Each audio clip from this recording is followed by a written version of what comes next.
डोडापड़ा grammar जड़े व्यक्ति डाली हंडारे पड़ी गुरुतर फुलवाणी मुख्य चिकित्सालय को स्थानांतरित। शुक्रवार समय सकाळ 8 घंटिका स्थानीय ब्लॉक अंतर्गत रटिंगिया पंचायतर डोडापड़ा ग्राम एक अभावन घटना आज सकाळ देखा मिली।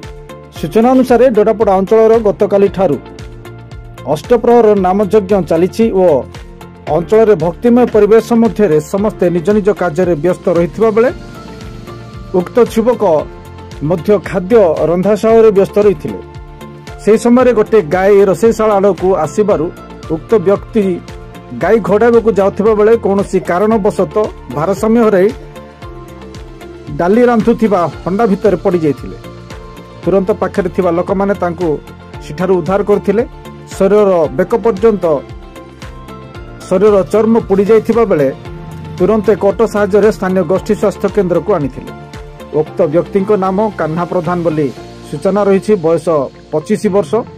तेबे स्थानीय गोष्ठी स्वास्थ्य केन्द्र पक्षरु कार्यरत डाक्तर प्राथमिक चिकित्सा पर तांको फुलवाणी मुख्य चिकित्सालय को स्थानांतरित करथिबा प्रकाश करछंती। तांको शरीर बेक पर्यंत पुड़ी जाइछि बोली सूचना दैछंती। एठारे सूचना थाउ कि सामान्य असावधानता अवलंबन कले केते बड़ विपद आसुछि। सतर्क रही सदाबेले कार्य कले विपदरु मुक्ति पाइबार यथेष्ट आशा कम रही बोली सूचना रही।